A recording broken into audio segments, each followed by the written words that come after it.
Hindi ka pa rin nakapaghugas ng pinggan? Hindi ba't kanina pang umagat ang mga plato sa lababo? Sinabi ko na sa'yo na unahin mo itong mga inuutos ko bago ang ibang mga gawain. Nilalangaw na oh. Pasensya na po tay.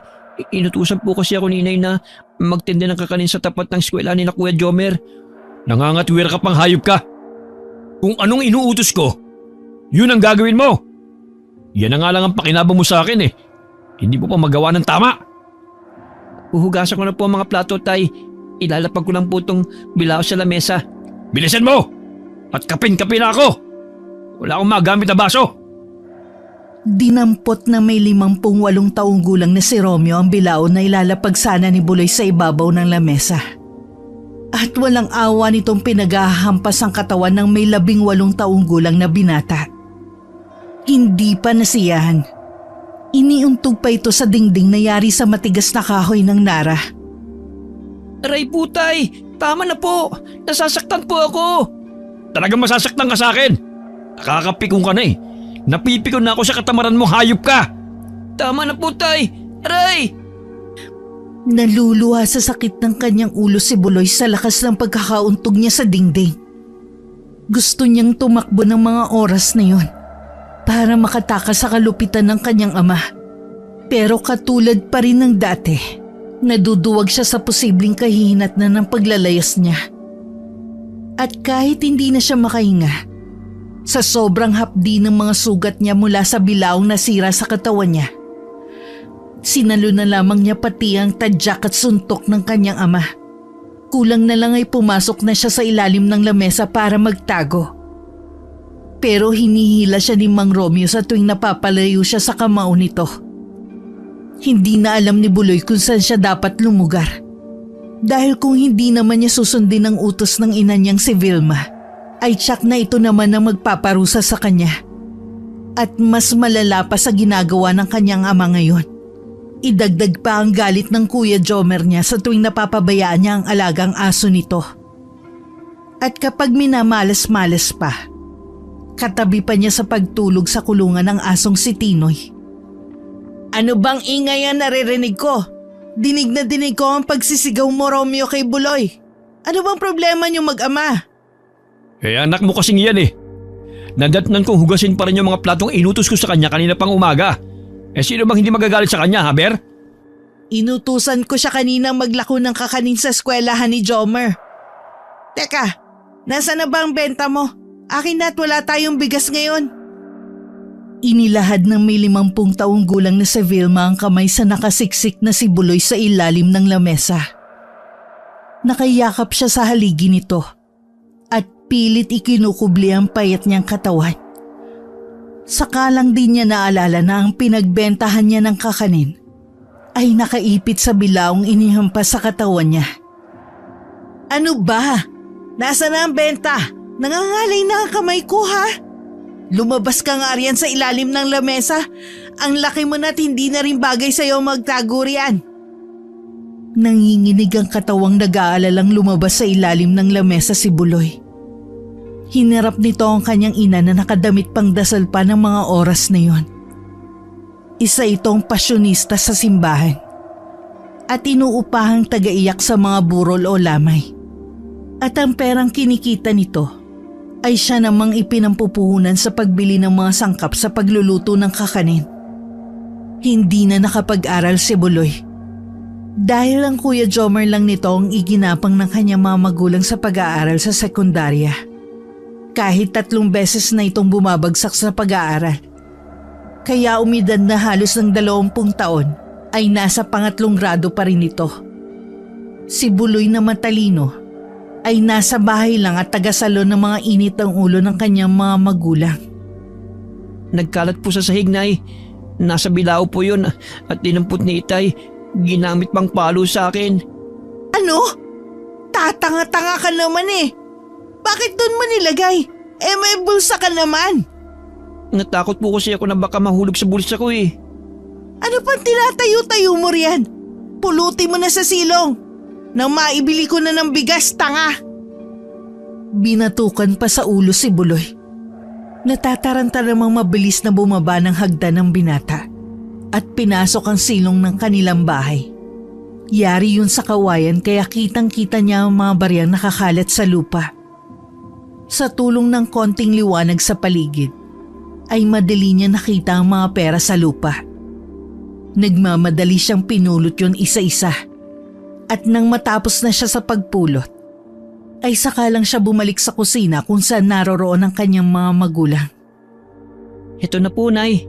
Sa susunod na maulit to, hindi na ako magpapasensya sa'yo. Sige na, umalis ka na sa harap ko. At baka hindi pa ako makapagtimpi sa'yo eh. Isubo ko itong mga barya sa bibig mo. Sakalang nakahinga na maluwag si Buloy nang tumalikod ang kanyang ina patungo sa labas ng bahay para ito na mismo ang bumili ng bigas. Si Mang Romeo naman ay ipinagpatuloy ang panenermon sa binata nang harapin naman niya ang paghuhugas ng pinggan. Marami itong ibinilin sa kanya tungkol sa madalas na pagbabaliwala niya sa mga pinag-uutos nito.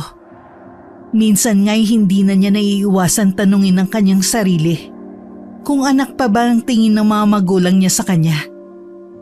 Hindi niya tuloy mapigilan na makaramdam ng inggit sa ibang mga bata na mahal ng mga magulang nila. Pati sa Kuya Jomer niya ay nagseselos siya dahil mahal na mahal ito ng kanyang ama't ina. Magkaibang ang pagtrato ng mga magulang nila sa kanilang dalawa. Pagkatapos mo maghugas ng mga plato at baso, ipagtimpla mo ako ng kape. Opo, Tay. Tipid ang sagot na yun ni Buloy sa utos ng kanyang ama habang pangiwi-ngiwi ang mukha dahil sa matinding sakit ng pumutok niyang labi. Pati na rin ang pagkirot ng mga sugat niya sa likod. Dumidikit ang puting damit niya sa kanyang balat. Kaya alam niyang dumudugo yun. Matindi rin ang paghapdi ng kanyang mga kamay. Pati na ang mga brasong punong-puno ng latay at pasa. Dahil sa tubig na may sabon habang nag-uurong siya. Nasugatan siya dahil ang braso niya ang ginamit niyang pangsalag sa paghampas ng bilao sa kanya ng ama. At ngayong ang naguhugas siya ng plato, dumoble ang pagpapahirap sa kanyang bugbog na katawan.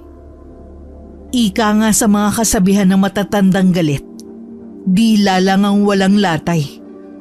Ipinagdarasal na lang niya na sana dumating ang araw na magbabago rin ang kanyang ama sa pagpapakita ng pagmamahal sa kanya. Ano ba? Bakit ang tagal? Kanina pa ako nakaupo dito sa harap ng lamesa. Wala pa rin ang kapeng hinihingi ko. Eto na po, Tay. Ipagtitimpla ko na po kayo. Maya-maya'y biglang bumungad ang 20 anyos na si Jomer. Galing itong eskwelahan. Narito na po ako, Tay. Katulad pa rin ng dati, ginabi na naman ito sa pag-uwi. Dahil inuna pa nito ang pag-inom ng alak kasama ng mga kabarkada nito. Kilalang siga at basagulero ang kuya ni Buloy.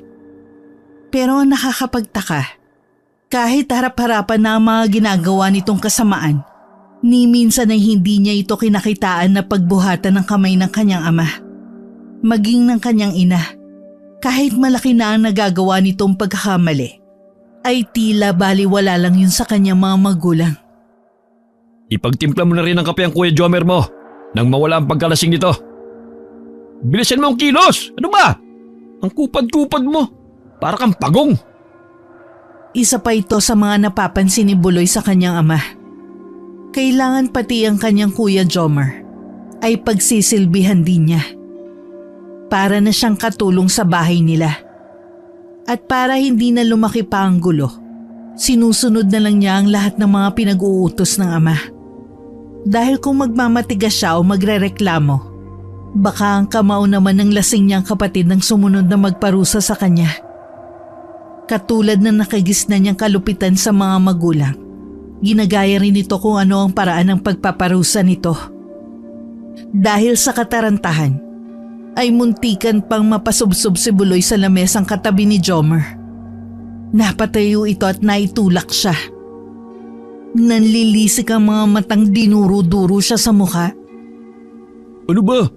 Di ka nag-iingat. Saka may kasalanan ka pa sa akin kanina ha. Baka alam mo nakalimutan ko na. Bakit? Ano naman ang ginawang kapalpakan ng kapatid mo? Ito ho, Tay. Ipinahiya ko sa ka-eskwela at kabarkada ko kanina. Lapitan ba naman ako? at ibinibigay ang nilutong kakanin ni nanay sa akin. Ayun, pinagtawanan ako at sinabi na akong parang bata. Bakit mo naman kasi pinahiyaan kuya mo? Di ka ba marunong maghintay na lapitan ka? Kahit kailan talaga palpa ka. Manang-mana ka sa pinagmanahan mo. Pasensya na kuya, hindi ko naman alam na mamasamayin mo paglapit ko. Abat, parang meron ka pang gustong palabasin sa tono ng pananalita mo ah. Baka gusto mong makaranas matulog ulit sa kulungan ni Tinoy. Talaga namang hayop ang tulong niyo sa akin eh, di ba? Kaya hindi na po ako mabibigla kung doon muli ako patutulugin. Halos umikot ang buong katawan ni Buloy nang dumampi sa mukha niya ang malakas na sampal ng kanyang ama. Gumuhit ang sakit dahil meron pa siyang sugat sa kanyang labi. Parang namanhid at nag-init ang buo niyang pisngi. Nahaplos niya ng sariling palad ng namumulang balat ng kanyang pisngi. Napatayo na ang kanyang ama at galit na galit siyang dinuro-duro sa kanyang sentido. Hindi ka marunong rumespeto sa nakakatanda sa'yo ah.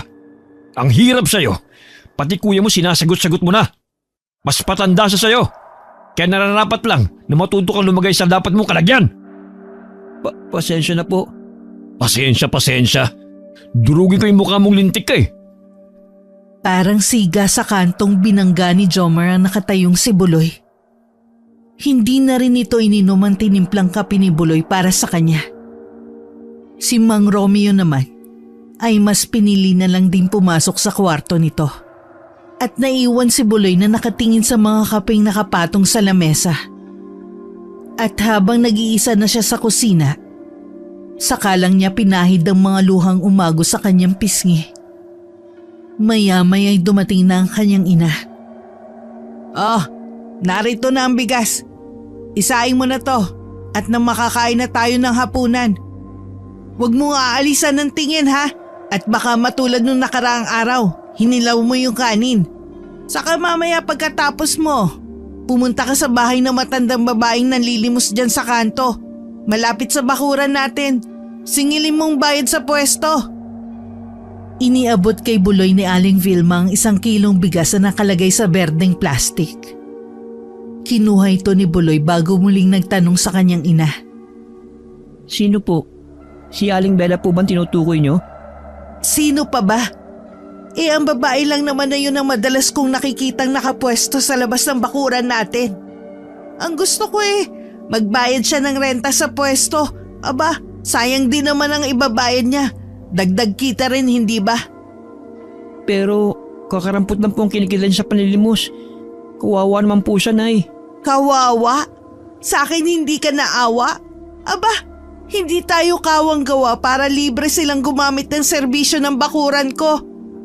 Sundin mo na lang ang pinag-uutos ko. Kaya ka nasasaktan dahil sa marami kang dahilan. Hindi naman po siya ganun, Nay. Pulubi po kasi si Aling Bella.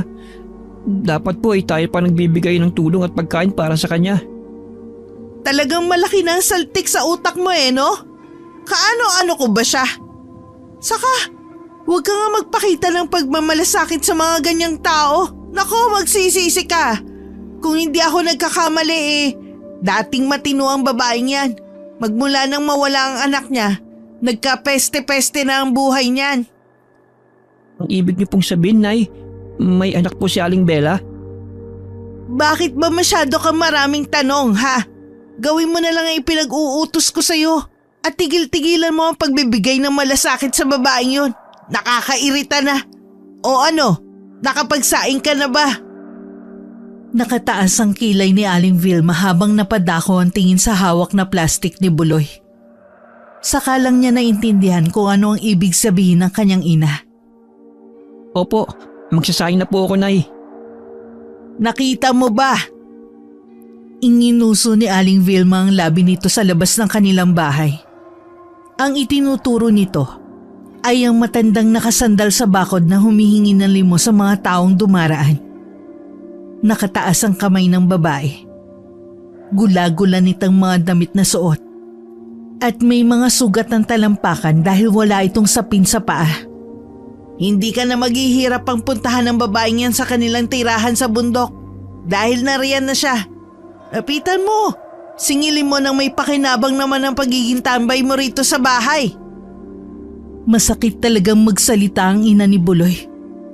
Nararamdaman niya sa dibdib niya ang tila kutsilyong tumutusok sa puso niya sa bawat salita ni Aling Vilma para sa kanya. Ayun na lang po, Nay. Nakakahiya po kasi. Si Raka, siya ang dapat mahiya aba. Malaking abala at nakakasikip sa daan ang ginagawa niya. Ano? Tatayo ka na lang ba riyan? Nagsisimula na namang uminit ang ulo ni Aling Vilma kay Buloy na noon ay napapahawak na lang sa batok. Itinuloy na lang ni Buloy ang naudlot na pagsasaing sana. Pero imbis na matuwa, ay sinipa siya ni Aling Vilma at tinamaan ang kanyang puwet. Sa sobrang lakas, ay muntik pang matapon ng hawak niyang plastik. Ako nang gagawa niyan. Puntahan mo na ang pulubing yon at hingan mo ng renta. Kung ano-ano pang pinag-ahawak mo riyan. Bilisan mo at makaalis na. Opo, pupunta na, Nay. Bilisan mo! Nagmamadali namang tinakbo ni Buloy ang daan patungo sa kanilang pintuan.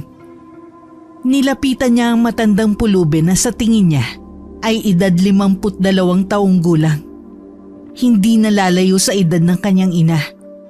Habang papalapit siya rito, ay saka lang niya napagmasdan na nakakaawa pala ang itsura nito.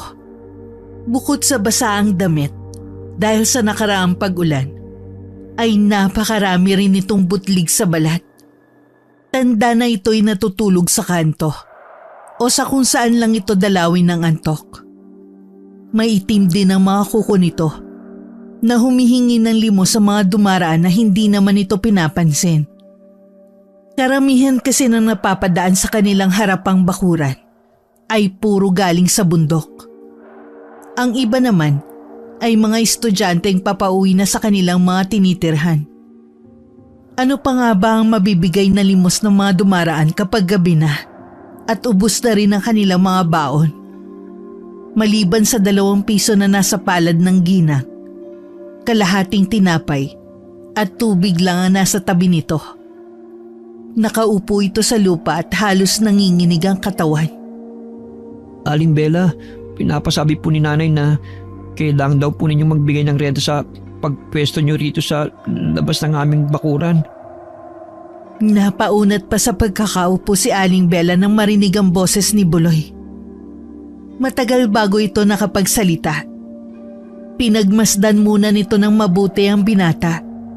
Para bang bigla itong nakaramdam ng awa nang tumingin ito sa sariling palad at malungkot na ibinalik ang tingin kay Buloy.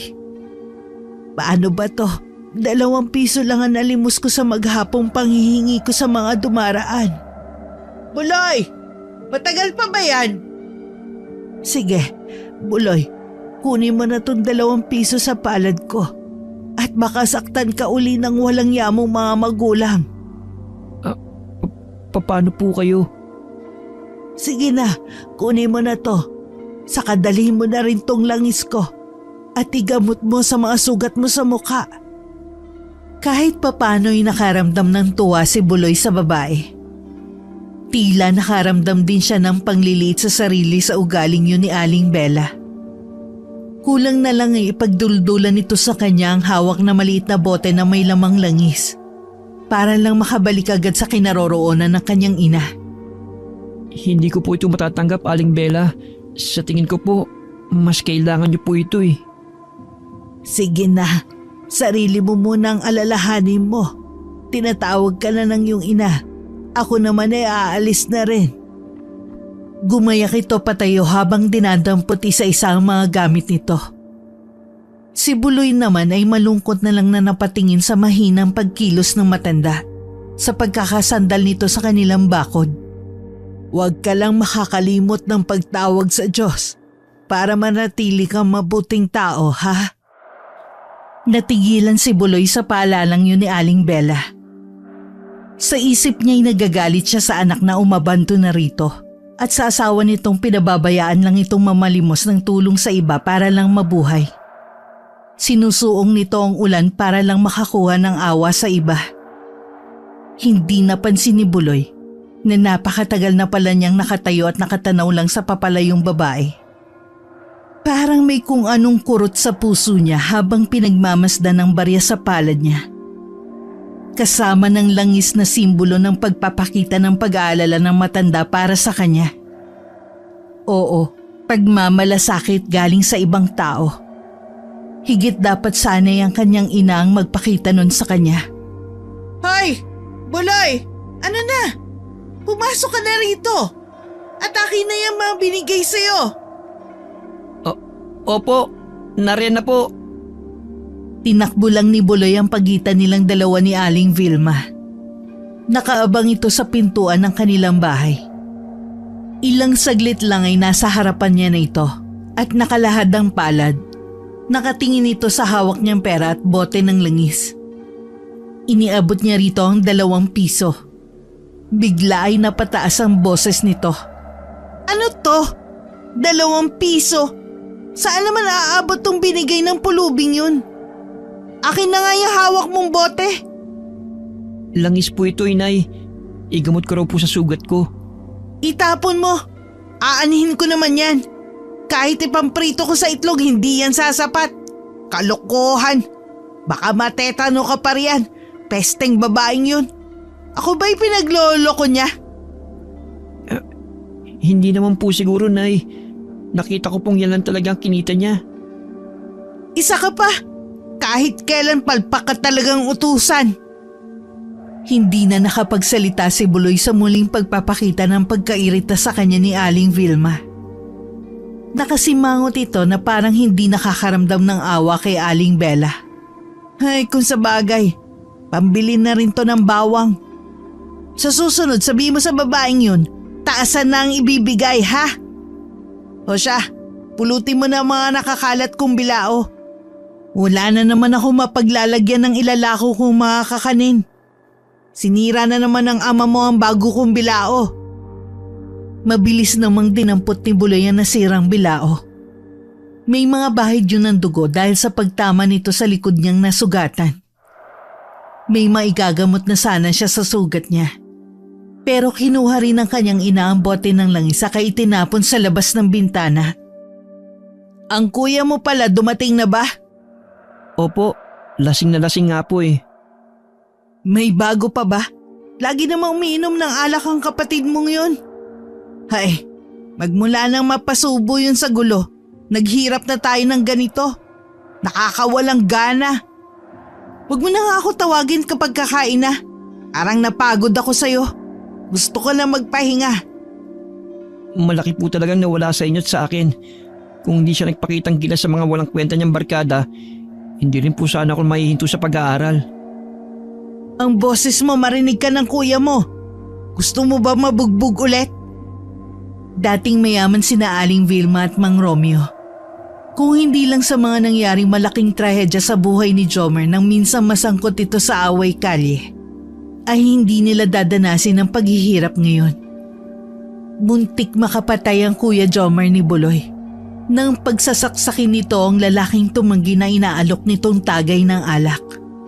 Mabuti na lamang at hindi ito napuruhan. 5 taon na ang nakakalipas, pero hindi pa rin niya yun magawang makalimutan. Ito rin kasi ang araw na pinahinto siya sa kanyang pag-aaral. Mabuti na lang at pumayag makipag-areglo ang nakaaway ng kuya nito. Pero ang kapalit ay malaking halaga para mapaurong ang demanda. Kasama sa naibayad nila sa biktima ang kanilang bahay at lupa. Dahil sa kahihiyan, lumipat sila sa malayong baryo para walang makakilala sa kanila. Hinintay lang ni Buloy na makapasok sa kwarto ang kanyang ina at ipinagpatuloy na ang naudlot niyang mga gagawin. Nang matahimik na ang kanyang paligid, saka naman pumasok sa isip niya ang kaawa-awang pulubing matanda. Ibinigay pa nito ang kakarampot na limos para lang sa sakim niyang ina. Sa kanyang saglit na paglingat ng pag-iisip, ay hindi niya napansin ang kanyang ama. Oh, anong itinutulala mo dyan sa harap ng lababo? Nakapagluto ko na ba ng kanin, ha? Hindi pa po, itay. Kasasalan ko lang po nitong kaldero sa kalan. Inutusan po ako ni inay na maningil ng renta kay Aling Bella kanina eh. Ano? Mas inuna mo na naman ang utos ng iyong ina? Tanga ka talaga. Kailan ka ba magtatanda, ha? Saka, huwag na huwag kang lalapit o makikipag-usap sa babae yon. Dahil may dala siyang kamalasan at wala sa katinuan. Gusto pa sanang sagutin ni Buloy ang paninirang puri ng ama niya kay Aling Bella. Pero hindi na lang siya umimik. Bukod pa ron, ibig niyang ipagsigawan dito na sila ang tunay naggahaman at wala sa sariling katinuan. Dahil imbis na ang pulubi ang bigyan, ang ina pa niya ang nangikil dito. Mas madalas na kung sino pa ang naghihirap, ay sila pa ang umaastang tao kaysa sa mga nakakaangat. Saan po kayo pupunta, Tay? Pagpapahangin dyan sa labas. Hindi na rin ako kakain. Nawalan na ako ng gana. Pero, hindi ko po ito mauubos at mababaho lang po itong matitirang kanin. Problema mo na yon. Isa pa, tuyo na naman ang ulam ko. Sa maghapong pagtatrabaho sa bukid, mabigat ang gawain ko. Pero hindi man lang ako makakain ng ulam na adobong karing baboy. Marami naman po tayong manok. Ipagkakatay ko na lang po kayo para mailuto ni inay. Peste! Baboy ang gusto ko, hindi manok. Makalabas na nga lang. Nakakainis talaga. Wala na nga nasabi pa si Buloy nang diretsyong lumabas sa bahay ang kanyang ama. Naiwan pa nga ang usok galing sa bagong sinding sigarilyo nito. Humugot na lang siya ng malalim na hininga at pinagtuunan ng pansin ang nasirang bilao na itinabi sa sulok ng kalan malapit sa dingding. Nang gabing yun, ay hindi na rin kumain ng hapunan si Buloy pagkaluto niya ng kanin. At nang masiguradong maayos niyang naitabi ang ulam, nagpa siya na rin siyang pumasok sa sariling kwarto. Inilapat niya ang masakit na likod sa matigas niyang papag. Gumuhit ang kirot sa kanyang sugat. Kahit sa higaan, ay hindi niya maiwasan ng hindi ikumpara ang kanyang sapin sa likod sa banig na gamit ng kuya niya. Dahil bukod sa malambot yun, gawa pa sa kutsyon. Abakang banig naman ang sa kanya. Maitim at luma na. Ano kayang pagkakamaling nagawa ko sa una kong naging buhay at napunta ako sa ganitong klaseng pamilya? Kasabay ng pagpikit ng mga mata ni Buloy ay ang pagdalaw sana ng antok. Pero bigla na lang umalulong ang alaga nilang asong si Tinoy. May paniniwala pa naman ng mga sinaunang matanda. Ang pag-alulong daw ng aso ay pahiwatig na merong mamamatay. At kung saan daw ito nakaharap, ay doon daw may nakatakdang masasawi. Napabalikwas ng bangon si Buloy para tingnan ang aso nila. Nasa kabilang dingding lang ito ng kanyang kwarto. Kaya pagsilip niya sa bintana, ay agad niya itong makikita. Pagdungaw niya sa binuksang bintana, napapansin niyang hindi ito mapakali, paharap sa bahay ni Mang Kanor. Sinaway niya ito kaya tumigil ito sa pag-aalulong. Sakto namang kapapasok ng kanyang ama sa kanilang bahay. Natakot lang siguro si Tino sa presensya ni Itay. Makatulog na nga. Muling bumalik sa higaan si Buloy at ipinatong ang sugatang braso sa kanyang noo. Hanggang sa dinalaw na nga siya ng antok at nawala na ang mga ingay sa paligid. Kinabukasan, maagang nagising si Buloy dahil sa malalakas na sigawan ng mga tao sa paligid. Kabilang din si Tinoy na hindi mapakali sa kanyang kulungan. Pati mga magulang niya ay hindi rin magkamayaw sa pagtawag sa dakilang lumikha. Ay Diyos ko, bakit daw yung ginawa ni Paring Kanor? Kawawa naman si Maring Dedeng. Hindi ba't parati naman silang nag-aaway dahil sa madalas sa pambububog ni Maring Dedeng sa anak nilang si Lupin? Napuno yata si Paring Kanor kaya pinagtataga niya si Maring Dedeng. Sus Mariosep naman. Halos magkalasog-lasog raw ang katawan ni Maring Dedeng sa dami ng taga na tinamo sa katawan. Matignan nga natin at baka mahuli tayo sa mga balita. Wag na! Nakakasuka raw ang itsura ni Maring Dedeng. Saka alam mo ba, pagkatapos raw gawin ni Paring Kanor ang pagpaslang sa asawa nito, nagpatiwakal din ito gamit ang itak na ginamit sa asawa. Nakakapanindig balahibo dahil ang anak nilang nakasaksi sa krimen, hindi rin makausap at nakatulala. Aba, ikaw ba naman na makakita ng brutal na pangyayaring yun? Hindi ka matutulala? Yun ang dinig ni Buloy na usapan ng mga magulang niya mula sa labas ng kanyang kwarto. Dahil dito'y napabilis ang pagbangon niya at diretsyong napatakbo sa kaibigan niyang si Lupin. Sa dami ng mga taong nakikiusyoso ay nahirapan pa siyang makapasok hanggang sa loob ng bahay, diretsyo sa kwarto ng ina ni Lupin. Halos mapugto ang kanyang hininga nang makita ang nagkalat na dugo sa dingding ng kwarto. Mga laman at hibla ng mga litid-litid na halos kahawig na ng corned beef. Parang wala sa katinoan ang gumawa nun. Sa tabi naman ni Lupin ay ang may laslas sa leeg na si Mang Kanor. Nakaupo si Lupin sa tabi ng bangkay ng kanyang mga magulang.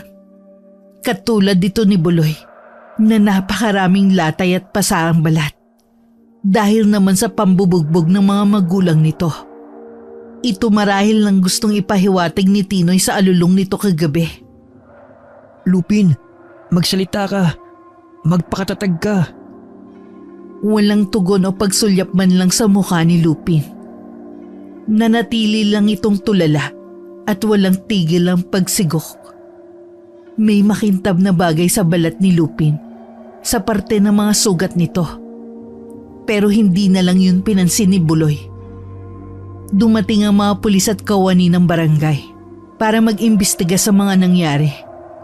At dahil sa matinding awa ni Buloy sa kaibigan, ay umalis siya sa bahay nila Lupin at nagpa siya na lang na umuwi na sa kanilang bahay. Nadatnan niyang galit na naman ang kanyang ama sa ginawa niya. Ayos ka rin no? Hindi ka rin naman chismoso. Ang galing mo naman. Kung makatakbo ka parang may tutulong ka. Kaibigan ko po si Lupin at nakakaawa po siya dahil wala na siyang mga magulang. Sus, baka nga si Lupin pa ang totoong pumaslang sa kanyang mga magulang eh. Gawa-gawa lang naman ng mga chismosa ang kwentong si Paring Kanor ang pumatay kay Maring Dedeng. Paano kung gawa naman yun ni Lupin? Naku, wag po kayo magsalita ng ganyan, Tay. Paano kung totoo po talagang inosente si Lupin? Kilala ko po ang kaibigan ko. Hindi niya po yung magagawa. Nakita mo naman hindi ba? Kasama pa rin siya sa investigasyon dahil siya ang natirang buhay. Bakit hindi kasi siya nakaisip ng paraan para humingi ng saklolo, Aber? Kahit pa po, hindi niya yung magagawa. Talagang ipinag-iita ni Buloy na malabong makapatay ang kanyang kaibigan. Maya-maya sa pagtungo niya para dumaan sa pagitan ng kanyang mga magulang, ay napansin ni Buloy ang bahid ng mga dugo sa kamay ng kanyang ama. Kahit sa mga kuko nito, hanggang sa laylayan ng damit nito. Sinamaan niya ito ng tingin sa hinalang baka may kinalaman ng kanyang ama. Bigla na lang bumilis ang tibok ng puso niya. Anong tinitingin-tingin mo? Umalis ka na nga sa harapan ko. Initin mo na yung kanin para makakain na ako. Marami po kasing dugong laylay ng damit nyo at saka yung kuko nyo. Ano bang gusto mong palabasin? Sa tono ng panalita mo parang, hindi ko nagugusto ng mga tingin mo na yan sa akin Pero maagap na kumilos si Buloy. Iinitin ko na po yung kanin. Ba't? Iniisip mo siguro na akong pumatay sa mag-asawa, no? Dahil ba sa mga dugong ito? Saan po ba kayo nagpunta kagabi? Kina Paring Kanor nga. Kagabi maayos pa siyang kausap. Ipinakatay niya pa nga sa akin yung alaga niya manok Ang haba nga ng buhay at nagkikisay pa. Pero pagkatapos naman nun umalis na rin kagad ako. Teka, bakit ba ako nagpapaliwanag sa yung lintik ka? Diyos ko naman, Romeo. Papatulan mo pa ba yung anak mo? Magpalit ka na nga lang ng damit. Bakit kasi hindi ka muna nagpalit ng damit bago ka natulog kagabi? Saka tama lang si Buloy. Kapag nakita ng mga pulis na nag-iimbestiga sa mga nangyari ang dugo sa damit mo, baka sa'yo pa ibintang na ikaw ang pumatay sa mag-asawa. Talagang ginatungan mo pa ang magaling mong anak no? Ha? Tayo ko'y makita ng pag-iisip.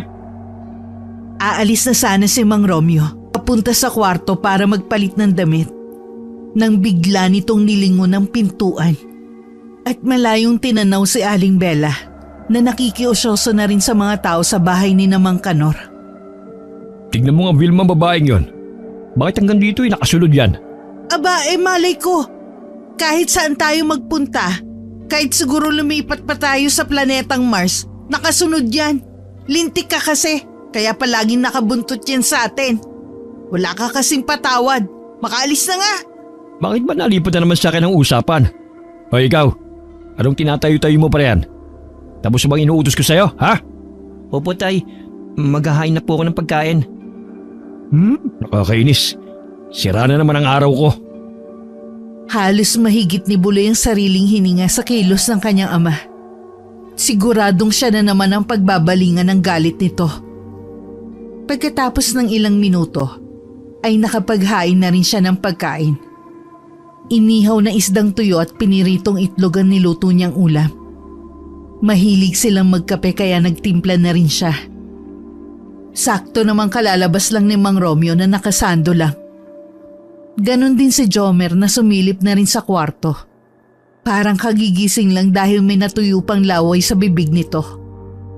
Siya rin pagdating ni Aling Vilma galing sa labas ng bakuran. Hindi muna ako papasok sa school, Nay. Matutulog ako maghapon. Masakit po kasi ang ulo ko eh. Dinamihan mo kasi ang pag-inom ng alak. Hindi ka na nasasabihan sa mga pinagagagawa mo. Sumbongero ka talaga, Buloy. Hindi naman ako masyado nagpakalasing ah. Ang hilig mo makialam. Tama na nga yan. Nakasarap tayo ng pagkain. Kasamang pinag-iintay ang grasya. Maupo na kayo. Maupo ka na rin, Buloy. At pagkatapos mong kumain, ipag-igib mo ng pampaligo ang kapatid mo. Baka mahilo, mahulog pa sa balon. Ako po, Inay. Masakit din po ang braso at katawan ko. Sasamahan ko na lang po si Kuya sa pag-iigib. Ano ka ba? Hindi mo ba ginagamit ang utak mo? Nakita mo namang may hangover pa ang kapatid mo. Pinaiiral mo na naman yung selos at inggit mo. Hindi ka pa ba kontentong kain tulog ka lang dito? Hindi naman po sa ganun, Inay. Saka, hindi po ako kain tulog lang dito. Pinagsisilbihan ko po kayong lahat na parang isang katulong. Ano? Ulitin mo nga sinabi mo. Ang ibig mo bang sabihin inaalila ka namin dito? Pamilya mo kami. Natural lang na pagsilbihan mo kami. Yan lang din ang pakinabang namin sa'yo Nagre-reklamo ka pa? Sa wakas, Itay, nakita niyo rin ang tagong ugali ng lalaking yan. Masyadong makuwenta, maisip at kung ano-ano reklamo. Abay kung ganyan ang tumatakbo sa isip mo, ang mabuti pa'y umalis ka na sa pamamahay ko. Hindi ko kailangan ng anak na ganyan. Parang utang na loob ko pa ang pagpapalaki sa'yo Ang simpleng almusal ay nauwi sa matinding pagtatalo at pagkakampihan ng mga magulang ni Buloy laban sa kanya. Totoo naman nakapansin-pansin ang pagkakaiba ng pagtrato sa kanilang dalawa ng Kuya Jomer niya. Hindi lang niya matiis ang nararamdamang sakit dahil mas nag-aalala pa ang mga ito sa kuya niya kumpara sa kanya na bukod sa tadtad ng latay sa katawan ay pagod na rin sa ibinibigay na sama ng loob sa kanya. Halos hindi niya malasahan ang pagkain. Itinungo ni Buloy ang ulo at hindi na lang umimik. Mas masakit pa sa sugat at pagdurusa ng kanyang kalooban ang pagpapakita ng mga magulang niya ng kawalang gana pagdating sa kanya. Kagaya ng ipinag-utos ng kanyang ina, ipinag-igib na lang niya ng pampaligo ang Kuya Jomer niya. Nakakadalawang salok pa lang siya sa balon na pag-aari ni Manang Dolores, ay dumating naman ang dati niyang kaeskwelang si Berto.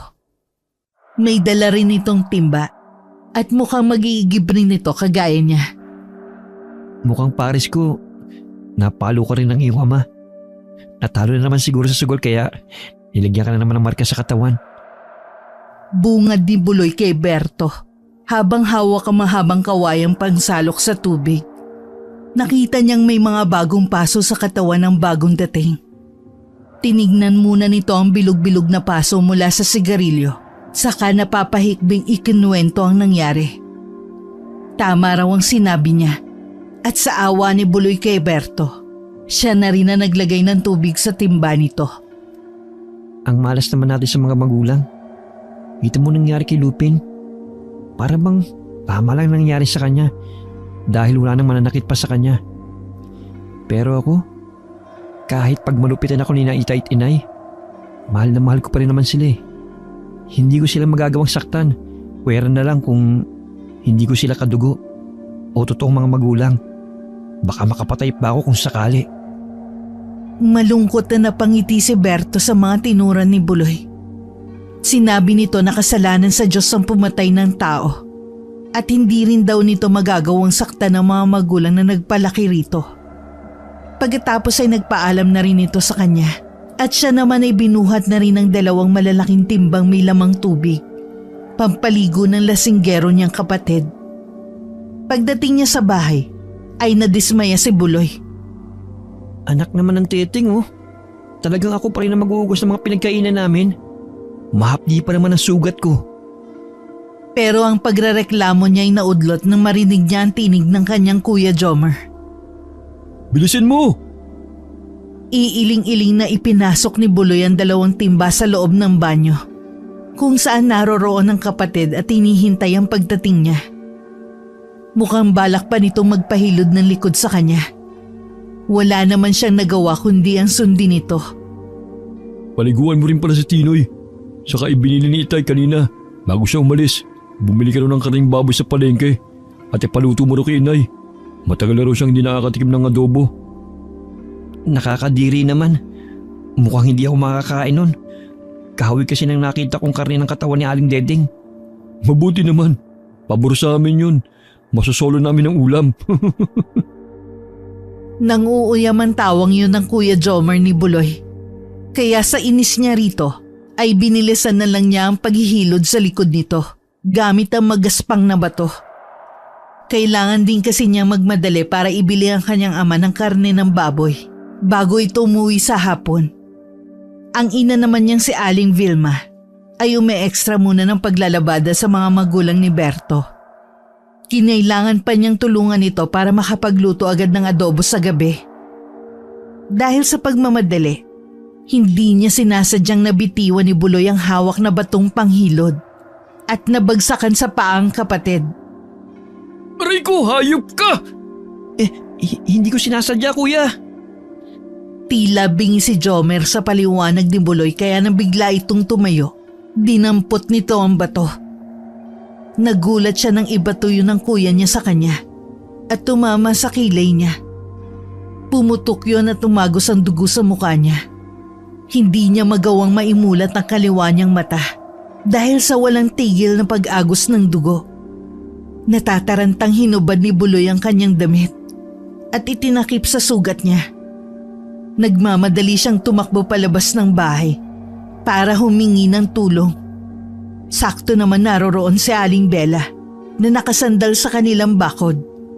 Gulat itong napatayo at nag-aalalang lumapit sa kanya. Ay, bakit ang dami mong dugo sa mukha, iho? Halika nga rito at ako nang gagamot niyan. Sino bang may gawa nito? Si Kuya Jomer po ang may gawa nito. Tulungan niyo po ako, Aling Bella. Hindi po tumitigil ang pagdudugo ng sugat ko. Madali lang gamutin yan. Teka, nasan ba ang langis na ibinigay ko sa'yo? Itinapon po ni Inay ng malamang galing sa inyo. Hay nako, maitim talaga ang budhi ng inay mong yon. Tinanggal ni Aling Bella ang nakatakip na damit sa may kilay ni Buloy. Hindi yun humihinto sa pagdugo. Dinukot ng ginang ang tinatago nitong langis sa bulsa nito. Nilagyan nito ng langis ang sugat ni Buloy. Nakaramdam ng ginhawa ang binata. Nawala ang sakit at nakakapagtakang huminturi ng pagdurugo sa kanyang kilay. Hala, mabisa po palang langis niyo, Aling Bella. Salamat po sa pagtulong niyo. Ako lang din ang may gawa nito saka may bulungan langis na to. Iilan lang kayo sa mga binibigyan ko nito. Kung gusto mo nga mapatino ang mga magulang mo, magagawa mo gamit lang ang langis na to. Ano po bang pangalan ng langis na yan? At napakabilis po ng epekto sa sugat ko. Ang tawag sa langis na to ay babunal. Malupit na gamot ito. At huwag mo rin ipagsasabi sa iba na meron ako nito. Masyadong gahaman ng mga tao. Baka gamitin lang nila ito para kumita ng pera. Akin ang mga braso mo at nang malagyan ko na rin ng gamot. Makakaasa po kayo, Aling Bella. Hindi ko po ipagsasabi kahit kanino. Saka, salamat po talaga sa tulong nyo. Wala yun, iho. Masaya ko natulungan kita. Masakit din sa akin ang nakikita kang nasasaktan at binubugbog ng hayop mong ama. Sa katunayan mula pagkabata mo, nakasubaybay na ako sa'yo. Kaya alam ko ang hirap na pinagdaraanan mo. At ngayon 18 taong gulang ka na. Aayon na sa'yo ang kapalaran. Hindi ko po kayo maintindihan, Aling Bella. Basta, maniwala ka lang sa akin, iho. Saka sa'yo na rin ang natitira kong langis na babunal. Ingatan mo ito at huwag mong hahayaang makita ng iyong ina para hindi niya itapon. Saka kahit na anong mangyari, huwag mo itong hahayaang malakdawan o mahakbangan ng iba. Bakit po, Aling Bella? Kahit anong klaseng gamot, gamit ang bulong, orasyon at ritual kapag nalakdawan, nawawala ang bisa ng kakayahan nitong makapagpagaling. Kaya sana makinig ka at ingatan mo. Sa katunayan, ginamot na rin ng langis na yan ng mga paso sa katawan ng binatilyong si Berto.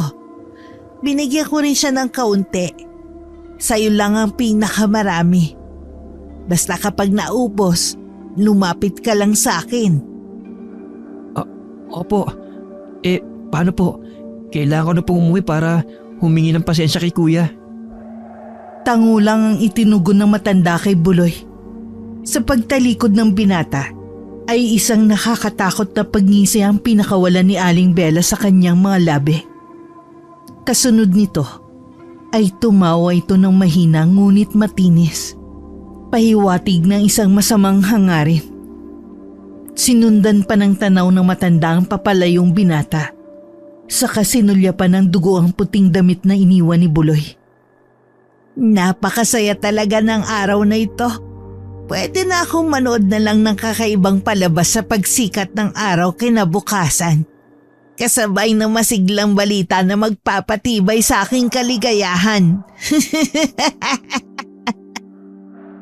Pakanta-kanta pa si Aling Bella habang tinitiklop ang damit ni Buloy. Dinala niya yun sa kanyang dibdib na tila bayakap niya ang binata. Mahigpit ang ginawa niyang pagyakap habang nakangiti. At pagkatapos ay nanlilisik ang mga matang muling sumulyap sa bahay ni na Buloy. Pagdating naman ni Buloy sa bahay nila, nadatnan niyang nagmumura si Jomar dahil sa malaking bukol nito sa ulo. Napatayo ito pagkakita sa kanya. Sabay hagis sa kanya ng batong panghilod na ginamit niya kanina. Itapon mong batong yan. Hindi ko na yan gagamitin. Pero imbis na itapon, ay itinabi yun ni Buloy sa kalan malapit sa naunang bilaong nasira. Para bang gusto niyang ipunin ang mga bagay na ginamit sa kanya para saktan siya. Pagkatapos, ay humingi siya ng pasensya sa kanyang kuya Jomar. Pasensya? Nabukol na nga ako sa ulo. Humanda ka talaga kina inait-itay. Pagdating nila, isusumbong kita sa kanila. Hindi pa ba sapat ang sugat ko sa kilay na ikaw ang may gawa, kuya? Kaya bakit mo pa ako isusumbong? Kulang pa yan, lintik ka. Dapat sa'yo, sa kulungan ng aso matulog. Tatanggapin ko, kuya, kung yan ang kaliligaya mo. At kinukonsensya mo pa ako? Makatulog na nga lang. At baka hindi lang yan ang abuti mo sa akin. Pado ka. Nakahinga ng maluwag si Buloy nang makitang pumasok na ang kapatid nito sa kwarto. Ilang minuto lang ang lumilipas nang biglang dumating ang kanyang inang may dalang mga gulay. Ay, maaga ako natapos sa paglalabada. Teka, paano ba yung kilay mo, Buloy? Malamang dahil sa katangahan yan. Teka, nandito ka rin? Hindi ka ba nagtrabaho sa bukid? Naalala ko nga pala, may lakad kami ni paring Salvador. Bisperas pala ng piyesa sa kabilang baryo. May sabong. Inaya ako kahapon para samahan ko siya para ilaban ang talisay niya. Grabe naman pagkasugaran lang kumpare mong yun. Ay siya, mamaya ka na lang umalis at hindi pa yata nakakabili ng karneng baboy si Buloy. Ano ba naman yan? Ang kupad talagang utusan yan. Teka lang, napano ba kasi ang kilay mo? Nakakairit ang pagmasdan eh. Saka, bakit nagkikintaban ng mga balat mo? Binato po kasi ako ni kuya ng kanyang panghilod. Baka nasaktan mo rin. Kaya tama lang yan sa'yo. Sandali. Pupunta ko muna si paring Salvador. Sige na, Romeo. Ikaw naman, Buloy. Pumunta ka na sa palengke. Bumili ka na ng karne, dali. Opo, Nay. Nagmamadaling umalis si Buloy para bumili ng karne at muntik pa nga makasabay sa paglalakad ang kanyang ama. Lumiko lang ito sa daan patungo sa bahay ni Mang Salvador. Sumulpot naman ang kaeskwela niyang si Berto sa kabilang banda at may daladalang basket. Mangunguha raw ito ng papaya. Dahil sigurado daw ang ama nitong si Mang Salvador na mananalo ang manok sa sabong. Ano? Pambihira naman si Mang Salvador. Wala pa nga ang panalo eh. Nagpapahanda na ng gulay na isasama para sa manok. Napangisi din si Berto sa sinabi ni Buloy. Kahit ang totoo malas ang ganon pagdating sa panabong. Kabaliktaran daw ang mangyayari. Hindi na lang pinansin ni Buloy ang issue na yon. Mas natuon ang pansin niya sa makintab na likido sa mga paso sa katawan ni Berto. Ginamot ka rin ng mabait na si Aling Bella? Tumango lang si Berto, saka mabilis na naglakad kasabay niya. Nag-usisa rin ito sa kung ano raw ang sadya niya sa palengke. Bibili lang ako ng karning baboy. Namimiss na kasi ni Itay na mag-ulam ng adobo eh. Sumilay ang kakaibang ngiti sa labi ng dating kaeskwela ni Buloy. At nangakong dadalhan siya ng lutong ulam na adobo ring baboy. Ramatikman daw niya ang luto nito. Ilang oras pa ang nakalipas ay nakabili na si Buloy ng karning baboy. Nagkahiwalay din naman sila ni Berto, kaya mag-isa na siyang umuwi. Pagbalik niya sa bahay, ay abala naman si Aling Vilma sa pagluluto ng kanin para sa tanghalian. Tumulong na rin siya sa pagluluto at pagkatapos, saka lang niya pinaliguan si Tinoy. Kaya lang ay bigla siyang kinabahan ng biglang umalulong ang aso. Nakakatakot ang paraan nito ng pag-alulong. Walang patid at paharap sa dinaanan nila ni Berto kanina. Ano ba, Buloy? Patahimikin mo nga yan si Tinoy. Nakakapanindig balahibo ang alulong ng asong yan eh. Kaya aga-aga, pinaiinit ang ulo ko. Nakapagtataka nga po, Inay eh. Dahil sa araw siya umaalulong, mukhang hindi po maganda ang kutob ko. Huwag ka nga parang tangar yan. Oh, nandyan na pala ang ama mo. Hindi ba sila natuloy sa pagsabong? Napatayo naman si Buloy mula sa pagkakaluhod sa harap ng pinaliliguang aso. Nakita niyang nagmamadaling maglakad ang kanyang ama, papalapit sa kanilang kinaroroonan. Kapansin-pansin din ang mga tilamsik na dugo sa damit nito, pati ng dugo sa mga kuko nito. O bakit humahangos ka? Nagtataka si Aling Vilma sa itsura ng kadarating palang na asawa. Nasa puno ito ng hagdan sa may pinto at hawak ang sandok na gamit sa pagluluto ng kanilang ulam. Kabalas naman ang araw na ito oh. Aba, yung panabong ni paring Salvador ang pinagdiskitahan niyang patayin. Nag-away kasi sila ng asawa niya. Sa galit ba naman niya bigla na lang niyang pinugutan ng ulo yung manok. Inago kong ihawak niyang patalim Kaya ito, namansan tuloy ng mga dugong damit ko. Masyadong mainitin ang ulo ng mga tao ngayon Magpalit ka na ng damit mo at huwag ka na munang tumuloy para magsabong. Maputi pa hintayin ko na yung adobo mo. Siya nga pala, Buloy. Pagkatapos mo riyan, puntahan mo nga yung babaeng yun sa harapan ng bakuran natin. Paalisin mo kung kinakailangan. Si Aling Bella po? Pero nanlilimos lang po siya ng tulong. Konting barya. Suntok o sunod? Ang dami pag sinasabi. Basta paalisin mo. Wala naman pong ginagawang masama yung tao Anak ka ng putya. Halika nga rito. Po. Hindi na pinatapos magsalita ni Mang Romeo si Buloy dahil ito na mismong lumapit para suntukin siya sa sikmura. Kahit madalas yung gawin ng kanyang ama, nagugulat pa rin siya kapag sinasaktan siya nito. Halos mamilipit siya sa sakit ng sikmura habang nakaupong nakabaluktot sa lupa. Nakita yun ni Aling Bella, kaya nagmamadali itong lumapit kay Mang Romeo. Ang kapal naman ang mukha mong saktan ng anak mo. Aalis ako kung yan ang gusto mo. Huwag mo lang saktan si Buloy. At kailan ka pa nagkaroon ng karapatang makialam sa anak ko? Baka nakakalimutan mo kung hindi dahil sa akin. Baka matagal ka ng pinaglalamayan. Kung hindi rin dahil sa akin, wala ka rin sa kinalalagyan mo ngayon. Huwag mong pagsasalitaan ng ganyan ng asawa ko. Baka gusto mong kalad ka rin kita palabas ng bakuran ko. Hindi yan sinasabi, ginagawa. Kahit kailan inutil ka pa ring asawa. Akma na sanang susuguri ni Aling Vilma si Aling Bella para sampalin, ngunit maagap na tumayo si Buloy para saluhin ang palad ng kanyang ina. Hindi naman yun nagustuhan ni Aling Vilma, kaya ang hawak na sandok nito ang pinampalo sa mukha ni Buloy. Nasugatan ang pisngi ni Buloy. Umagos ang dugo. Itinapon naman na nabiglang si Aling Vilma ang sandok nang makita ang nagawa. Pasensya ka na. Bakit kasi umarang ka? Wala naman po kasing kasalanan si Aling Bella. Ipinagtatanggol lang po niya ako. Kita mo na, sa kabila ng pananakit ninyo sa anak ninyo, mahal na mahal pa rin kayo ni Buloy. Nakakainggit. Sa inyo pa ibinigay ng Diyos ang isang mabuting anak tulad niya. Tumigil ka. Sige na po, Aling Bella. Huwag niyo na po akong alalahanin. May karma rin ang mga magulang na katulad nyo. Sisingiling kayo ng tadhana sa kalupitan nyo. Isang pagbabanta ang pinakawalang yun ni Aling Bella. Nandidilat ang mga mata nito, saka mabilis tumalikod palayo.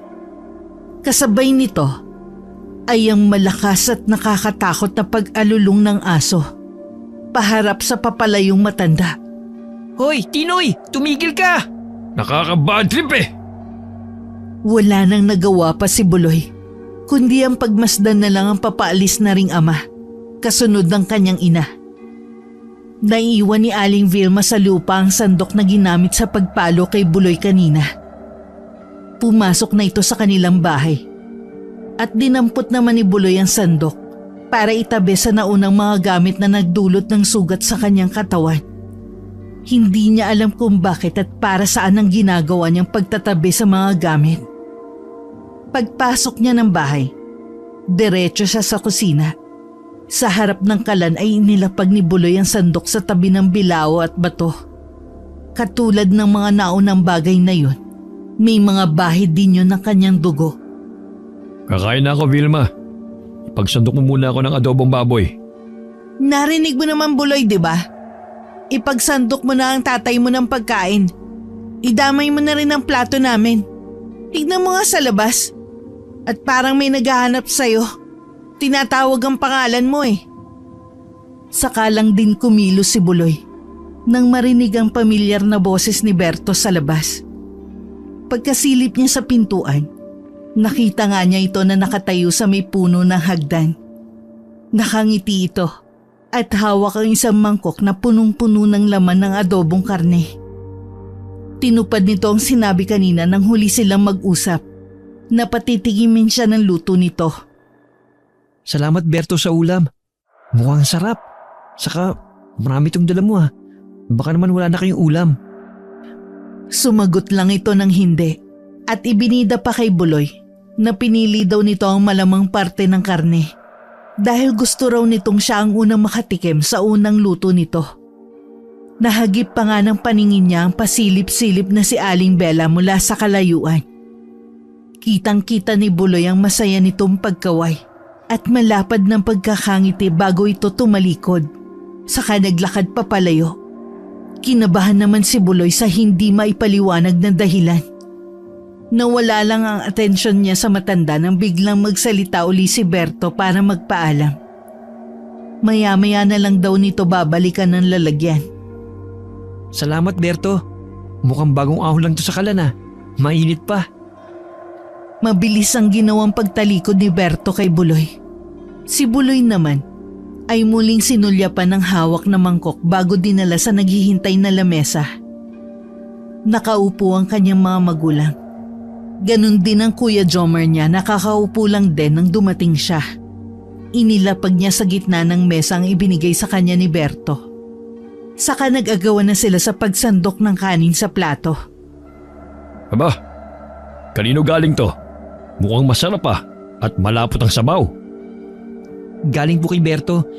Sabi po kasi niya kanina nang makasabay kong bumili sa palengke, patitikimin daw niya po ako ng luto niyang adobo. Aba, tingnan mo nga ang batang yun. Maaasahan na sa pagluluto. Hindi kagaya ni Buloy, walang kaalam-alam pagdating sa kusina. Sinaing na nga lang ang lulutuin, nahihilaw pa. Hindi po ba't anak siya ni Ninong Salvador? Patikim nga po kung gaano kasarap. Halos magkakasabay pa ang tatlo sa pagsandok sa karne gamit ang kutsara. Si Buloy naman ay nagkasya na lang sa kanyang upuan at naghintay sa reaksyon ng mga tumikim. Wow! Ang sarap naman ito. Pero bakit ganon? Makunat ang laman pero malinamnam naman ang lasa. Tama ka, Tay. Ang dami nating ulam ngayon. Sa sobrang sarap ng lasa, nakalimutan na ng tatlo na patikimin si Buloy ng ulam. Kung tutuusin ay para sa kanya yon. Pero dahil sa ganado ang kanyang pamilya, ay nagkasya na lang siya sa ulam na niluto ng kanyang ina. Hindi na nga halos nagalaw ang niluto ni Aling Vilma dahil mas inuna pa nila ang ulam na luto ni Berto. Hindi maipaliwanag ni Buloy ang kabang biglang bumundol sa kanyang dibdib nang marinig niya ang maingay na tunog sa pagnguya ng tatlo sa laman. Pati na rin ang biglang pagtatayuan ng mga balahibo sa kanyang katawan. Simula sa kanyang batok hanggang braso. Ang sarap talaga. Grabe ang busog ko. Sabi ng ama ni Buloy habang nakaliyad at himas-himas ang sariling tiyan. Si Jomar naman nakailang dighay bago nilamasan pa ng kanin ang natirang sabaw sa mangkok. Si Aling Vilma naman ay siging tanggal ng mga tinga sa ngipin dahil makunat raw pero masarap. Nang mabusog ang tatlo sa pananghalian nila at nasimot ang kanin at ulam, biglang nakaramdam si Buloy ng pag-init ng kanyang katawan at pagtulo ng kanyang laway. Dahil isa-isa nang nagsipasok sa kwarto ang kanyang mga magulang at kuya niya, sinarili na lang niya ang matinding pananakit ng kanyang ulo, katawan at pagkirot ng kanyang mga sugat. Mahapdi at hindi maipaliwanag ang kanyang nararamdaman.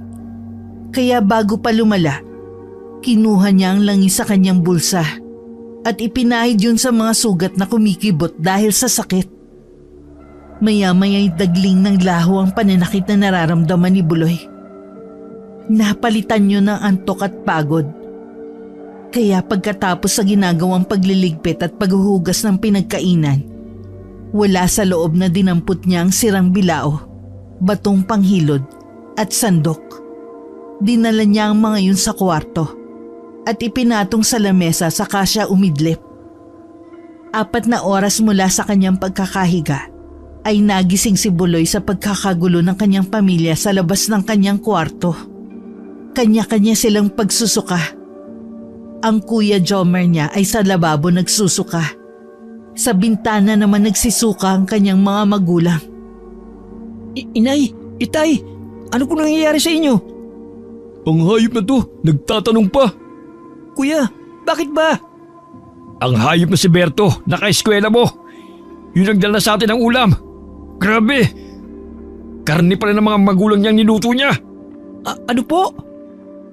Nanlalaki ang mga mata ni Buloy nang marinig ang sinabi ng ama.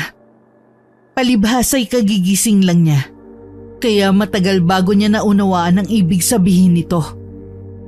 Ang karning kinain namin kanina, kaya pala makunat. Karne pala ni paring Salvador at asawa nito. Niluto ni Berto. Marami sa mga kapitbahay natin na nabigyan niya. Kaya pala kakaiba ang lasa. May nasarapan daw kaya humingi pa ng isang pang mangkok. Tapos... Napasugod na naman si Aling Vilma sa bintana para sumuka lang ulit. Hindi na nito natapos ang sasabihin. Kaya si Mang Romeo na ang nagtuloy. Nakalagay daw sa malaking kawa. Nakasalang sa kalan habang nakapatong pa raw ang mga ulo ng mag-asawa sa ibabaw ng lamesa. At balak sa nagsisig naman ng iluto. Nakakadiri! Pati si Buloy na hindi na rin kinaya ang mga narinig, napatakbo sa labas ng bahay at bumaligtad na rin ang kanyang sikmura. Pero sa kabila ng kanyang mga nararamdamang pandidiri, napatingin na naman siya ng masama kay Mang Romeo. Dahil sa tuwing may nangyayaring krimen, palagi nilang nakikitang duguan ang kanyang ama. Hindi kaya frame up? Pero ang totoo si Itay talagang pumapatay. Pero kumain din siya ng adobo kanina. Napuno ng katanungan ang isipan ni Buloy habang nakatingkayad sa harap ng kanyang mga sinuka. Kasabay din ito ang pagbalik sa kanyang alaala na ang mga pumapatay ay ang mga batang pinagmamalupitan ng kanilang mga magulang. May kung anong uri ng lagimang kumakalat sa baryo nila. Hindi ito simpleng patayan. Dahil nangyayari yun sa tuwing umaalulong si Tinoy at nakikita naming duguan ang damit ni Itay. Nahulog na muli sa malalim na pag-iisip si Buloy hanggang sa makaramdam siya ng paglalaway, panginginig ng katawan at muling pagkibot ng kanyang mga sugat. Kasabay ng may kung anong mga hayop ang gumagalaw sa kanyang sikmura ay ang tinig na bumubulong sa kanyang isipan. May nag-uutos sa kanya na pumasok sa kwarto at wala sa loob na kusang humahakbang ang kanyang mga paa kahit tutol ang isip niya. Kasalanan mo ito eh. Kung hindi mo tinanggap yung ulam, hindi kami makakakain ito. Saka, hindi ka man lang tumikim. Sinalubong ni Mang Romeo si Buloy ng suntok sa sikmura. Kamuntikan pang mapaihi sa short si Buloy dahil sa hindi maintindihang sakit na nararamdaman. Kapag kuway wala rin sa loob niyang pumihit siya papalabas ng bahay at pinakinggan ng utos ng kanyang isip na puntahan na lang si Berto. Bumalik ka rito! Saan ka pupunta? Hindi pa tayo tapos! Tila bingi na si Buloy sa mga sigaw at pagtawag sa kanya ni Mang Romeo. Diretso siyang naglakad habang binabagtas ang daan patungo sa bahay ni Berto. Katulad ng mga nauna, mas maraming taong nakiusyoso dahil marami ang nakakain ng karne ng tao. Hinawi ni Buloy ang mga tao at diretso siya sa kusina ni Berto. Naroroon si Berto kausap ang mga pulis. Nakaupo ito sa harap ng lamesa habang may taklob na puting tela ang mga pugot na ulo na nasa ibabaw ng lamesa. Nakasalang pa sa kalan ng kawa at kapansin-pansin ng tila wala sa sariling sagot ni Berto sa mga tanong ng mga pulis. Sinunod lang daw ni Berto ang utos ng bumubulong na tinig sa kanya. Katayin daw at lutuin ng mga magulang para ipamigay sa kapitbahay. Nararapat lang daw yun dahil sa kalupitan ng mga ito sa kanya. Ang makintab na balat na may paso-paso ang patunay sa kalupitang sinapit nito sa kamay ng ama. Diyos ko, anong misteryong dala ng mga bagay na nadidinig ko sa aking isipan? Katulad ng mga bulong sa isip ni Berto, nangyayari din sa akin. Pagkatapos marinig ni Buloy ang panig ni Berto, mabilis ang mga hakbang na hinanap niya si Aling Bella. Wala na ito sa tapat ng kanilang bakuran at hindi niya alam kung saan niya ito hahanapin. Kaya ipinasya niyang umuwi na lang. Pagdating niya ng kanilang bahay, dumiretso siya sa kusina. Nadatnan niyang mga naglilinis ng ngipin, dila at bibig sina Mang Romeo, Aling Vilma at Jomer. Kanya-kanyang paraan kung paano matatanggal ang bakas ng lasa ng karne ng tao. Nakaramdam ng saya si Buloy sa kanyang nakikita.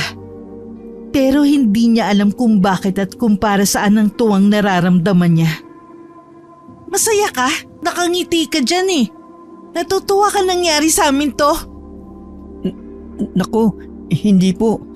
Sige po, papasok na po ako sa kwarto. Medyo madilim na po eh. Tsaka natitiyak kong hindi na kayo makakakain ng hapunan dahil sa mga nangyari. Nag-iwan pa si Buloy ng nakakalokong ngisi kaya't hindi naman yun nakaligtas sa paningin ni Jomer. Walang kaabog-abog na sinugod nito ng suntok sa mukha ang nakangiti pa rin si Buloy. Hindi naman sinasadyang ngumisi ni Buloy. Kusa na lang lumalabas yun sa kanyang mga labi. Hindi rin niya halos naramdaman ang lakas ng suntok ng kapatid na si Jomer. Dala ng bugso ng kanyang damdamin at mga inipong sama ng loob, gumanti si Buloy rito. Tadyak at suntok sa mukha ang pinakawalan niya. Sumusobra ka na. Pinipilit mo akong labanan ka. Hayan, namnamin mo ang bagsik ng ganti ko. Walang pakialam si Buloy kung saan tamaan ng kapatid. Kahit bugbog na ito at putok na ang mga labi, wala siyang maramdaman ni katiting na awa rito. Nagsama-sama na ang lahat ng mga hinanakit niya. Wala ring nagawa si Mang Romeo para awatin si Buloy. Naiwan naman nakatulala si Aling Vilma. Habang gumugulong sa sahig na kawayan si Jomer, walang tigil si Buloy sa kasisipa sa katawan ng kapatid. Si Mang Romeo maya-maya'y tiyempong mahigpit na napahawak sa bewang ni Buloy. Tinangka nitong pigilan, kaya napilitan nitong bigwasan ng suntok sa mukha si Buloy. Hayop ka. Papatayin mo bang kapatid mo? Papatayin ko talaga yung anak mong nagmamagaling. Anak! Buloy! Ano nangyayari sa'yo? Huli na para sa pagtawag ninyo ng anak sa akin.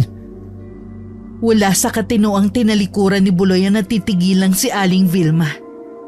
Nakaawang ang bibig ng ginang habang sinusundan ng tingin ang paglakad ni Buloy papasok sa kwarto nito. Narinig pa ni Aling Vilma ang malakas na pagsara nito ng pinto. Pagkaalis ni Buloy sa harapan ng mag-asawa, hindi nila naitago ang pagkadismaya sa ipinakitang pag-uugali ng anak nila. May hindi tamang nangyayari kay Buloy, Vilma. Masyado tayo naging malupit sa kanya. Diyos ko, heto na ba ang kinatatakutan ko? Ang matutong lumaban sa atin ng anak mo? Naunahan lang niya ako, inay. Tumigil ka! Unahin mo munang gamutin ang mga sugat mo. Bumangon ka riyan! Samantala mula sa makapal na halaman malapit sa kusina ng mag-asawa, ay nagtatago ang masayang-masayang si Aling Bella. Nakangiti ito na parang isang nakakatakot na halimaw. Dumating na ang nakatakdang oras ng aking paniningil.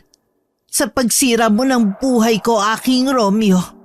Maghintay ka lang. Dahil hindi pa yan ang katapusan. Nagsisimula pa lang ako sa pagbawi sa pagyurak mo sa aking dangal. Isinusumpa ko.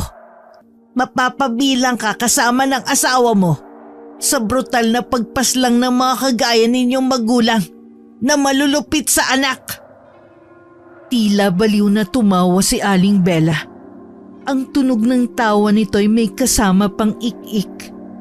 Nakapangingilabot at nakakatakot ang banta ng isang mambabarang na inabuso dahil sa panandali ang tawag ng laman. Ang katauhan ni Aling Bella sa buhay ni Romeo at Buloy ang magsisilbing sandata niya. Nawawasak sa buhay ng mga taong may nagawang kasalanan sa iba. Samantala pagpasok ni Buloy sa kanyang kwarto, ay nagtataka siyang napatingin sa kanyang sarili. Kasabay din ng pag-alulong ng aso ang muling pagkibot ng mga sugat niya. Patawarin mo ako, Buloy. Pumasok na ako nang walang paalam sa kwarto mo. Nagulat pa si Buloy sa biglang pagsulpot ni Aling Bella na dumaan sa bintana ng kanyang kwarto. Ito pala ang dahilan ng pag-iingay ni Tinoy. Naku, baka malaman nilang naririto kayo, Aling Bella. Huwag kang mag-alala, Buloy. Hindi nila malalaman. Dito lang ako sa katre mo, manonood sa mga gagawin mo. Hindi na ako makapaghintay. Sasagot pa sana si Buloy. Pero inagaw ng atensyon ng pag-alulong ni Tinoy ang mga sasabihin niya. Sinilip niya ito sa kulungan. At halos mapatda siya sa kinatatayuan nang makita sa kanilang bahay ito nakaharap. Senyales na may hindi magandang mangyayari sa pamilya niya. Pero mas lalo siyang nagulat nang biglang magsalita si Aling Bella. Kunin mo ang langis sa iyong bulsa at gamitin mo ang mga sugat mo. Parang iisang kumikilos ang kanyang mga kamay para kunin ang bote sa loob ng kanyang bulsa. Kahit anong pagpupumiglas niya para pigilan ang gagawin, nasa isip lang niya ang lahat ng pagtutol niya. Ngayong tapos mo nang lagyan ng langis ang mga sugat mo, hiwaan mo ulit ang mga ito at patakan mo ng iyong dugo ang mga bagay na ginamit nila sa pananakit sa'yo. Ganun nga ang ginawa ni Buloy. Isa-isa niyang pinatakan ng bilao ang panghilod na bato at ang sandok na tinipon niya sa may kalan. Sa mismong may dugo niya pinatakan langis. Biglang umihip ang malamig na hangin. Uminit naman ang kanyang pakiramdam. At nagtatakang napatingin sa kinaroroonan ni Aling Bella. Nakaupo lang ito habang nakangisi. Bakit ninyo ako napapasunod sa lahat ng mga ipinag-uutos ninyo sa akin? Iginaganti lang kita sa lahat ng kaapihang dinanas mo sa kanila. Hindi ka ba masaya, Buloy? Hindi po, Aling Bella. Nakikiusap po ako. Huwag niyo pong saktan ang pamilya ko. Kung may nagawa man po silang mali sa inyo, ako na lang po ang parusahan niyo. Hindi! Sila mismo mananagot sa akin. Binigyan ko sila ng pagkakataon para mabuhay. Yun na yung ipaubaya ka sa iyong ama. Kapalit ng pananahimik ko. Pero anong ginawa nila? Araw-araw kanyang sinasaktan. Binubugbog. Lahat tiniis ko dahil umaasa akong mapapabuti ka sa kanila. Pero trinato kanila na parang hayop. Kaya magbabayad sila sa lupit ng paghihiganti ko sa lahat ng kaapihang dinanas mo sa kamay nila. Wala po akong kinalaman na, Aling Bella. Kayo po palang punot dulo ng mga patayang nangyayari dito. Dahil sa inyo, dahil sa kung anong hipnotismo na dala ng langis ay pinapahid namin sa sugat. Hindi yan isang hipnotismo, kundi isang pinakamalupit na barang ng isang babunal. At ang langis na yan ang papatay sa mga taong gumawa sa iyo ng kalupitan. Itigil na po ninyo ito. Nakikiusap po ako. Huwag po ang pamilya ko. Hindi ko kayo mapapatawad kapag nagkataon, Aling Bella. Patawarin mo ako, Buloy, sa gagawin ko. Siguro panahon na rin para malaman mo ang buong katotohanan. Ako ang iyong tunay na ina. Ginahasa ako ni Romeo. At dahil sa pananakot niyang ilalayo ka sa akin sa sandaling mag-ingay ako, ipinaubaya kita sa kanya. Pero kahit hindi ka lumaki sa akin, anak, masakit pa rin sa akin na makita kang sugatan. Dahil gusto nilang pasakitan ako. Sa pamamagitan mo, magagawa nila akong saktan. Pero sumusobra na sila. Bumalatay naman sa mukha ni Aling Bella ang matinding galit. Nanlilisik ang kanyang mga mata. Pagkaraan ay marahas siyang bumikas ng isang malupit na orasyon. Hindi ko hahayaang mabahiran ng dugo ang mga kamay mo, Buloy. Dahil sa barang na gagawin ko sa kanila, sila mismo ang papatay sa mga sarili nila. Magpapatayan sila gamit ang mga bagay na ginamit sa iyo. Huwag kang kukurap. Nanginginig ang buong katawan ni Buloy. Napilit nilalabanan ng malakas na puwersang pumipigil sa kanyang katawan. Wala ring salita o anumang kataga ang gustong lumabas sa kanyang bibig. Ang naririnig lang niya ay ang malakas na pag-aalulong ni Tinoy. Mas lalong bumundol ang kaba niya nang buksan ni Aling Bella ang pintuan ng kanyang kwarto. Buloy, bakit kasama mo sa kwarto ang hayop na babaeng yan? Naririto ako para manood ng isang magandang palabas na magaganap. Saka hindi ba't ako naman ang tunay niyang ina? Baliw! Tignan ko lang kung matawag mo pa akong baliw kapag inutusan ko na kayong magpatayan. Huwag, Aling Bella. Patawarin mo na po sila. Inay, sasama na ako sa inyo. Huwag mo lang po silang sasaktan. Mababarang nababunal ang tawag sa akin, anak. At wala sa bukabularyo ko ang tumigil sa mga nasimulan ko na. Sige, Vilma. Kunin mo itong sandok at gamitin mong panghampas sa mukha ng iyong anak na si Jomer. Hindi! Hindi! Inay, huwag kang susunod! Pero tila may kusang pagkilos si Aling Vilma. Nang damputin nito ang sandok. Tanging ang itim lang ng mga mata nito ang nagpapakita ng pagtutol sa ipinag-uutos ni Aling Bella. Maya-maya inutusan din nito si Jomer. Ikaw naman, Jomer. Gumanti ka sa iyong ina. Kunin mo ang batong ito at ipukpuk mo sa mukha ng iyong ina. Huwag kayong titigil hanggat hindi kayo napapagod. Huwag! Tila mga bingi at mga wala sa sariling sinaktan ni na Aling Vilma at Jomer ang isa't isa. Si Mang Romeo naman ay nakatayo lang at hindi makapagsalita. Itong bilao na ginamit mo sa anak natin, Romeo. Ilusot mo ang iyong katawan dito at huwag na huwag kang titigil hanggat hindi napupugot ang iyong ulo. Noon lang nalaman ni Buloy na ang babunal ay isang uri ng pinakamalupit na pambabarang ng isang taong may matinding galit sa taong binabarang. Gagamitin nito ang katawan ng isang taong nakaranas ng kalupitan sa taong nais biktimahin. Ang pangunahing kagamitan ng isang babunal ay ang gamit na hinawakan ng biktima at naihampas sa katawan ng pinagmalupitan. Ang sugat na nilikha nun ay susugatin muli ng mambabarang. Gamit ang sariling dugo ay ipapatak yun sa gamit ng taong nahawakan ng kanyang babarangin. Ito ang nagsisilbing ritual ng malupit na mambabarang. Sa kasawiang palad, tanging kamatayan lang ng mga biktima makakapaghinto sa ganitong sistema ng pagpatay. Parang isang bangungot ang mga nasaksihan ni Buloy habang pinagmamasdan ang mga nangyayari sa kanyang pamilya.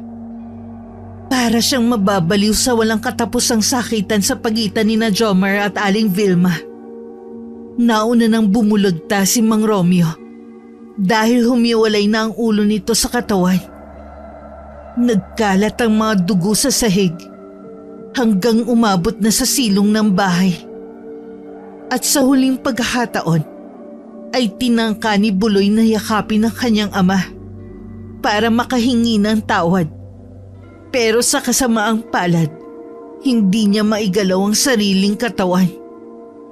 Habang sugatan sina Jomer at Aling Vilma, kahit lumuluwa na ang mga mata ni Aling Vilma sa kakapukpok ng bato ni Jomer sa kanyang ulo, ay tuloy lang din ito sa pagsaksak at pagtusok sa katawan ng anak gamit ang hawak na sandok. Hanggang sa tuluyan na ring lumuwa at bumulwak ang mga bituka ni Jomer. Makaraan pa ang ilang saglit, ay biglang naglabasan sa katawan nito ang napakaraming mga ipis hanggang sa unti-unting nalagutan sila ng hininga. Inay! Itay! Kuya Jomer! Wala na kayo. Patawarin niyo ako. Wala akong nagawa para iligtas kayo. Huwag mo silang iyakan, Buloy. Ang sama nyo. Halimaw kayo. Hindi ko kayo mapapatawa sa ginawa ninyo. Hindi ko kayo matatanggap na aking ina. Isa kayong kampo ng kadiliman. Nagawa ko lang ito dahil mapagparusa silang mga magulang, Buloy. Hindi kayo Diyos. Wala kayong karapatang bumawi ng buhay na may buhay. Lumayas kayo sa harapan ko. Kayo din! Sumama ka na sa akin, anak. Magpapakalayo-layo tayo. Para ano? Takasan ang ginawa ninyo? Alam niyo ba kung ano magiging epekto sa akin ng mga nakita ko? Ha? Anak. Wala kayong puso. Hindi matanggap ni Buloy ang sakit ng paghihiganti ni Aling Bella sa pamilyang minahal na niya. Napuno siya ng hinagpis at pagsisisi nang tanggapin niya ang langis na binigay sa kanya ni Aling Bella. Wala siyang kaalam-alam na isang mahusay na babunal pala si Aling Bella. Isang mambabarang na malupit pa sa mga mapanganib na ordinaryong mambabarang. Ililibing ko ang aking pamilya bago ko ililisanin ang lugar na ito. At kayo, huwag na kayo magpapakita pa sa akin. Dahil hindi ako mangingiming gamitin din ito sa inyo para kayo ipaslangin. Simula sa araw na ito, patay na ang totoo kong ina. Patawarin mo ko anak sa mga nagawa ko. Nagpadala ako sa bugso ng aking damdamin. Tama lang na maging pulubi kayo. Ang mamalimos ng awa ng iba habang buhay na dadalhin mong kasalanan sa pagbabarang mo sa kanila. Isa lang masasabi ko sa inyo, Inay, may katapat na kabayaran ng paggamit nyo ng itim na kapangyarihan. Wala kayong puwang sa langit. Kasabay ng pamamaalam ay pumatak ang mga luha sa mga mata ni Buloy. Isa-isa niyang binuhat ang mga katawan ng mga walang buhay niyang mga magulang at kapatid. Sa likod bahay niya dinala ang mga ito. Naghukay siya ng lupa para magsilbing libingan ng mga ito. Habang kasama si Tinoy, tumagal din ng 6 na oras ang paghuhukay ni Buloy. Agaw dilim at liwanag na nang siya'y matapos. Humihikbing tinabunan niya ng lupa ang bangkay ng kanyang ama, ina at kapatid sa libingan ng mga ito. Matapos ay ipinatong niya ang mga kagamitang huli nilang ginamit sa puntod ng mga ito. Patawarin niyo ko dahil wala akong nagawa. Hindi ko na paglabanan ng mambabarang na yon dahil kontrolado niya ang katawan ko. Saan man kayo naroroon, Diyos na sanang humanap ng hustisya para sa inyo. Masakit sa akin ang malaman kong siya palang aking ina. Sana'y wala ng mga kagaya niyong lilitaw sa baryo na ito para hindi na makagawa ng kasalanan at muling pumaslang ang aking ina. Sana'y matagpuan din niya ang kabutihan at pagsisihan niyang mga nagawa niyang kasalanan. Natanaw din ni Buloy ang ina niyang si Aling Bella na malungkot na naglalakad papalayo. Magmula ng mga panahong yun, ay wala nang balita sa mag-ina. Ayon sa mga matatandang huling nakasaksi sa kalupitan ng mga mambabarang, ang pagiging babunal daw ang nagsisilbing panakot ng mga matatanda sa sino mang mga magulang na pinagmamalupitan ng kanilang mga anak. Lahat sila'y takot sa galit ng isang mambabarang na babunal. Nawala din ang mga kwento ng buong pamilyang huling nakaranas ng kalupitan ng ganti ng isang anak na inapi at inabuso. Ayon sa mga matatanda sa baryo Masigla, nasa paligid lang ang mambabarang at naghahanap ng mapapatay na magulang na malupit sa kanyang anak. Ang pagmamalupit ng mga magulang sa isang anak ay hindi na pagmamahal na matatawag kundi parusa. Ang pagiging magulang, ama o ina ay nagsisilbing proteksyon ng mga anak. Hindi ito estado para saktan at alilain ng kanilang anak. Tungkulin nilang gabayan ng mga anak para hindi mapahamak. Hindi para ilagay sa panganib at magresulta ng maagang kamatayan. Hanggang maaga pa, huwag pagmalupitan ng mga anak dahil baka nasa tabi-tabi lang ang mga mambabarang na babunal. Wakas.